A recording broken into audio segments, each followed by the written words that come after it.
اس میں ان کی پارٹی جو ہے وہ زیادہ اچھی کارکردگی کا مظاہرہ نہیں کر سکی, مہنگائی بہت زیادہ ہو گئی ہے, اور اس کے علاوہ یہ بھی لکھا تھا کہ ان کے جو اپنے ساتھی ہیں تحریک انصاف کے MNAs وہ بھی ان سے خوش نہیں ہیں.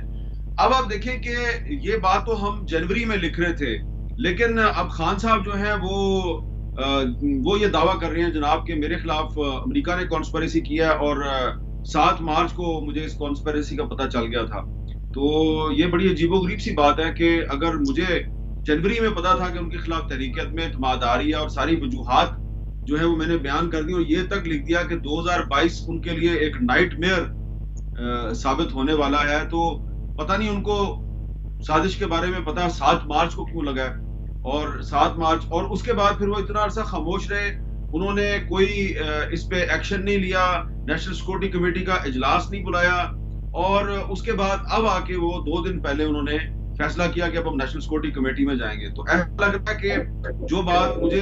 جنوری 2022 میں پتا تھی وہ عمران خان صاحب کو 7 مارچ تک نہیں پتا تھی, جس کا مطلب یہ ہے کہ وہ ایک... حامد میر صاحب, اگر آپ کے اس آرگومنٹ کو بائی کر لیا جائے تو کیا سمجھا جائے کہ نیشنل سیکیورٹی کا ایشو کھڑا کر کے مقتدر حلقوں کو انٹروین کرنے کی دعوت دی گئی, جو انٹروین وہ کر نہیں رہے تھے؟ نہیں, میرا خیال ہے دیکھیں عمران خان صاحب کو بہت غصہ ہے کہ ادارے جانبدار کیوں ہو گئے ہیں, اور اس کے لیے پھر انہوں نے ایک تقریر کی اور انہوں نے کہا کہ نیوٹرل تو جانور ہوتا ہے. اب دیکھیں یہ بڑا ایک سینسٹیو سا ایشو ہے, اور میں بار بار اس کی ڈیٹیل میں نہیں جانا چاہتا, کیونکہ آئین پاکستان کا جو آرٹیکل 243 ہے اس کے تحت جو فوج ہے وہ ریاست پاکستان کا ایک ماتحت ادارہ ہے.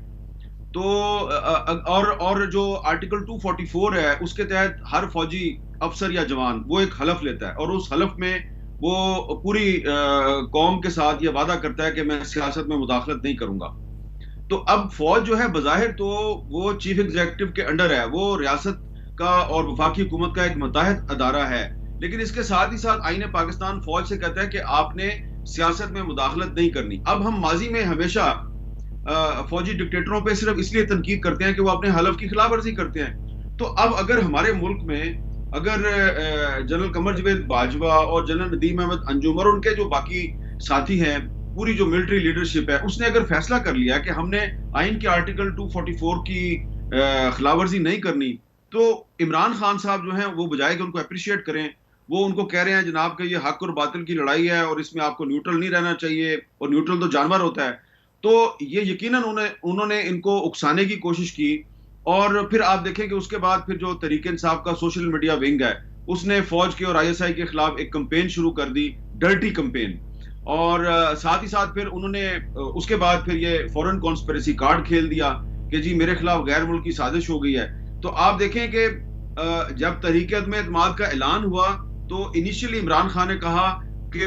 میں نے تو اللہ سے دعا کی تھی کہ یہ تحریک عدم اعتماد لے کے آئے تو میں تو ان کو بے نقاب کروں گا. تو پہلے انہوں نے کہا کہ یہ تو میری دعا تھی کیا. جی خان صاحب, ان کی جو میر صاحب ریسنٹ کیمپین ہے وہ امر بالمعروف و نہی عن المنکر کی کیمپین ہے. جو خطاب خان صاحب نے گزشتہ روز کیا اصل میں وہ 1 روز پہلے کرنا تھا, لیکن خطاب کو ملتوی کیا گیا باوجود, اور اس سے پہلے DG ISI اور آرمی چیف سے عمران خان صاحب کی وزیر اعظم ہاؤس پہ ملاقات ہوتی ہے, اوبویسلی ان سے یہ ایشو ڈسکس کیا ہوگا. خطاب کیوں ملتوی کرنا پڑا اس پہ آپ بہتر طور پر کامنٹ کر سکتے ہیں. پھر نیشنل سیکیورٹی کمیٹی کا اجلاس بھی ہوا, پھر گزشتہ روز عمران خان صاحب نے اس کے بعد ایک خطاب کیا. تو کیا عمران خان صاحب as far as this latest issue is concerned, کیا مقتدر حلقوں کو کنونس نہیں کر پائے, قائل نہیں کر پائے وہ اس پوائنٹ کے اوپر؟ نہیں دیکھیں, مجھے اس کی ڈیٹیل کا نہیں پتا, لیکن مجھے صرف یہ پتا ہے کہ عمران خان صاحب نے پرسوں جو اپنا خطاب ملتوی کیا تھا وہ اس لیے کیا تھا کہ انہوں نے ریکویسٹ کی تھی کہ مجھے سیف ایگزٹ دیا جائے, اور اس کے لیے آپ اپوزیشن سے بات چیت کریں اور اپوزیشن سے یہ کہیں کہ وہ تحریک عدم اعتماد واپس لے لیں تو میں استعفیٰ دے کے اسمبلیاں توڑ دوں گا. لیکن لوگ واپس آنے کی بجائے مزید بڑی تعداد میں ان کا ساتھ چھوڑ رہے ہیں. لیکن میر صاحب اگر کچھ دیر کو خان صاحب کا آرگومنٹ بائی کر لیا جائے تو at this point in time آپ کو لگتا ہے کہ خان صاحب is a serious threat to America? نہیں, بالکل بھی نہیں. آپ دیکھیں کہ جب عمران خان صاحب جو ہیں, جب ڈونلڈ ٹرمپ امریکہ کے صدر تھے تو عمران خان صاحب امریکہ کے دورے پہ گئے, تو ٹرمپ کے ساتھ جو ان کی میٹنگ ہوئی اس میٹنگ میں عمران خان صاحب نے واضح طور پہ یہ کہا کہ US is very vital for Pakistan, اور ہم نے اور امریکہ نے مل کر بہت سی جنگیں لڑی ہیں, ہم نے سوویت یونین کے خلاف جنگ لڑی, ہم نے وار اگینسٹ ٹیرر لڑی, اور اس کے بعد پھر ان کو وہاں پہ بڑا پروٹوکول ملا. اور عمران خان صاحب کو وہاں پہ فیسیلیٹیٹ کیا گیا، انہوں نے وہاں پہ جلسہ عام سے خطاب کیا اور بڑے ایک فاتحانہ انداز میں وہ پاکستان واپس آئے. تو آپ یہ دیکھیں کہ اس وقت عمران خان نے ڈونلڈ ٹرمپ کے ساتھ بیٹھ کر فخریہ انداز میں کہا کہ امریکہ اور پاکستان نے مل کر دہشت گردی کے خلاف جنگ لڑی ہے. کل رات کی تقریر میں وہ کہہ رہے تھے کہ جناب یہ غلط جنگ تھی اور ہم نے غلط کیا اور ہمیں امریکہ کے خلاف جنگ میں حصہ نہیں، دہشت گردی کے خلاف جنگ میں امریکہ کا ساتھ نہیں دینا چاہیے تھا. تو یہ بڑی کنٹراڈکشن ہے. وہ صرف ان کا مسئلہ یہ ہے کہ ان کا جو ہے نا بائیڈن ایڈمنسٹریشن، ان کے ساتھ تعلقات اچھے نہیں ہیں. وہ یہ چاہتے ہیں کہ افغانستان میں جو طالبان کی حکومت ہے، بائیڈن ایڈمنسٹریشن جو ہے وہ بس اندھا دھند بغیر کچھ سوچے سمجھے ان کو تسلیم کر لے. تمام یورپی ممالک بھی طالبان کی حکومت کو تسلیم کر لیں. جب انہوں نے عمران خان صاحب کی اس خواہش پر عمل درآمد نہیں کیا تو ان کو بلیک میل کرنے کے لیے عمران خان صاحب جو ہیں وہ پوٹن صاحب کی طرف چلے گئے. تو عمران خان صاحب کے جو دونوں بیٹے ہیں اور ان کی بیٹی ہے وہ تو ابھی تک لندن میں رہتے ہیں. تو عمران خان صاحب کی ساری دوستیاں جو ہیں وہ ویسٹ میں ہیں اور ان کا جو پی ٹی آئی کی جو فنڈنگ ہے وہ زیادہ تر امریکہ سے نیریٹو عمران خان صاحب کی طرف سے بلڈ کرنے کی کوشش تو کی گئی ہے اور وہ اینٹی امریکہ ہی اس وقت دکھائی دے رہے ہیں. اگر خان صاحب آپ یہ سمجھتے ہیں کہ ان کا انٹرسٹ کچھ اور ہے، نیریٹو کچھ اور بلڈ کر کے عوام کے سامنے رکھا جا رہا ہے، تو ultimately are we heading towards diplomatic crisis? کیا ڈپلومیٹک کرائسس کی صورت ہمیں اس کا نقصان بھگتنا پڑے گا؟ دیکھیں، میں نے تو عمران خان صاحب سے بڑے ادب سے ایک سوال کیا ہے، بڑا سادہ سا سوال ہے کہ آپ کہتے ہیں کہ آپ کو ایک پاکستانی ڈپلومیٹ کی بھجوائی گئی کیبل کے ذریعے 7 مارچ کو پتا چلا کہ آپ کے خلاف امریکہ سازش کر رہا ہے، تو پھر آپ نے 21 مارچ کو امریکی انڈر سیکرٹری آف اسٹیٹ کو اسلام آباد میں جو OIC کانفرنس تھی اس میں دعوت کیوں دی؟ اور آپ کے وزیر خارجہ شاہ محمود قریشی صاحب نے American under secretary of state کے ساتھ تصویریں کھنچوا کر خود اپنے ٹویٹر اکاؤنٹ سے ٹویٹ کیوں کی، امریکہ کا خیر مقدم کیوں کیا، اور یہ کیوں لکھا اس ٹویٹ میں کہ پاکستان اور امریکہ کے تعلقات کی 75ویں سالگرہ منائی جائے گی اس سال اور ہم اس میں بھرپور طریقے سے حصہ لیں گے. تو اس کا مطلب ہے کہ 21 اور 22 مارچ تک عمران خان صاحب نے یہ نہیں سوچا تھا کہ ان کے خلاف کوئی غیر ملکی کانسپیریسی ہو گئی ہے. یہ جب 23 مارچ کو جب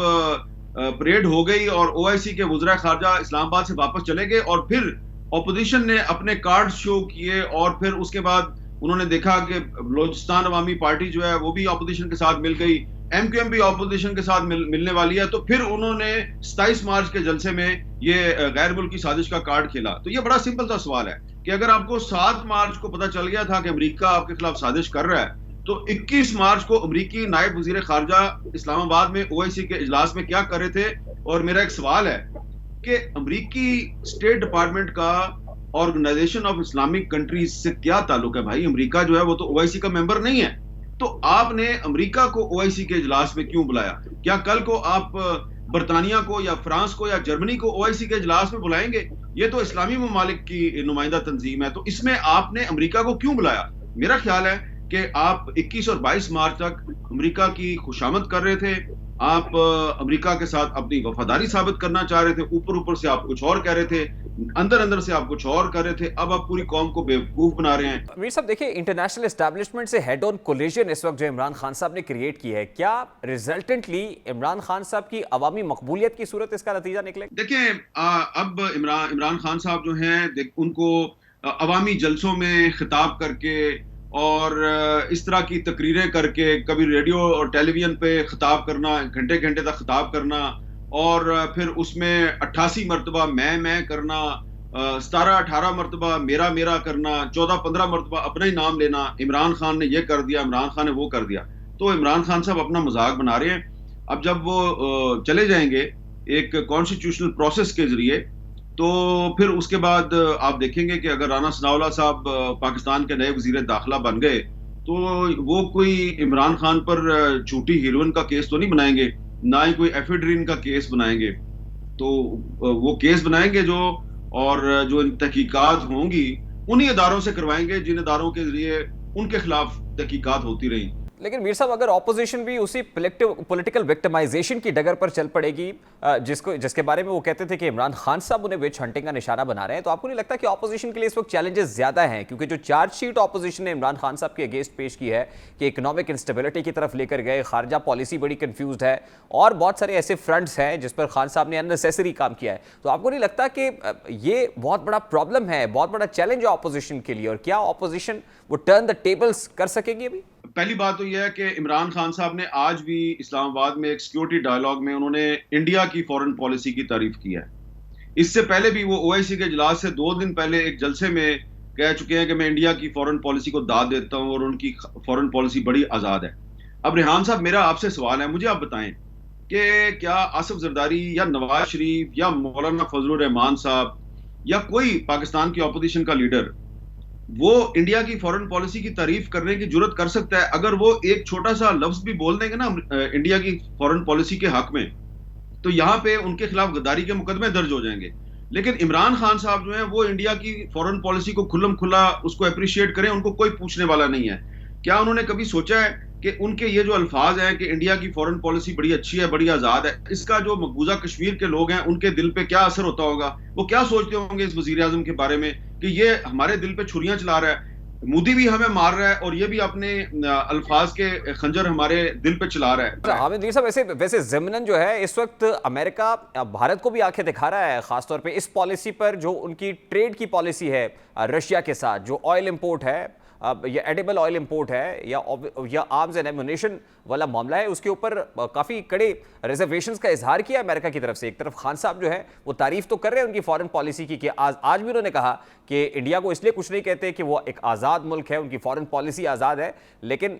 ہمارے ہاں تو اس تمام تر معاملے کو ووٹ آف نو کانفیڈنس سے جوڑا جا رہا ہے، لیکن وہاں پر بھی صورتحال کچھ مختلف نہیں ہے، ریزرویشنز امریکہ کے بھارت کے ساتھ بھی ہیں. امریکہ میں اس وقت سوچا جا رہا ہے کہ امریکہ نے جو روس کے ساتھ کچھ میزائلز کے خریدنے کے بارے میں جو اس نے معاہدہ کیا ہے، تو امریکہ کی طرف سے ہندوستان پر کچھ سینکشنز بھی لگ سکتی ہیں. تو یہ جو ہماری جو اپوزیشن ہے وہ جو مرضی کہتی رہے، لیکن عمران خان صاحب تو اپنے آپ کو حب الوطنی اور پیٹریوٹزم کا سب سے بڑا لمبردار سمجھتے ہیں. ان کے جو سپورٹرز ہیں جن میں بہت سے ریٹائرڈ جنرلز ہیں، وہ سمجھتے ہیں کہ عمران خان کو یہ رائٹ ہے کہ وہ انڈیا کی تعریف کرے اور کسی کو نہیں ہے. دوسری بات یہ ہے کہ کلبھوشن یادیو جو ہے اس کے حق میں اگر نواز شریف یا آصف زرداری صاحب جو ہیں وہ پارلیمنٹ سے لیجسلیشن کرتے تو ان کا کیا حشر ہوتا؟ اگر نواز شریف یا آصف زرداری ایک بھارتی پائلٹ ابھینندن کو جس کو پاکستان نے گرفتار کر لیا تھا، اگر اس کو وہ ریلیز کر دیتے تو ان کا کیا حشر ہوتا؟ تو میں یہ سمجھتا ہوں کہ ہماری اپوزیشن جو ہے اس کو ان ایشوز پر تو وہ عمران خان صاحب کا شاید کچھ نہ بگاڑ سکے، کیونکہ ایک پاکستان میں جو ایک پیٹریوٹک بریگیڈ ہے وہ سمجھتا ہے کہ عمران خان صاحب کو 100 غداریاں معاف ہیں، غدار صرف آصف زرداری ہے، نواز شریف ہے اور مولانا فضل الرحمان ہے. لیکن ایک بات میں ضرور کہوں گا کہ جس کا میں نے پہلے بھی ذکر کیا ہے کہ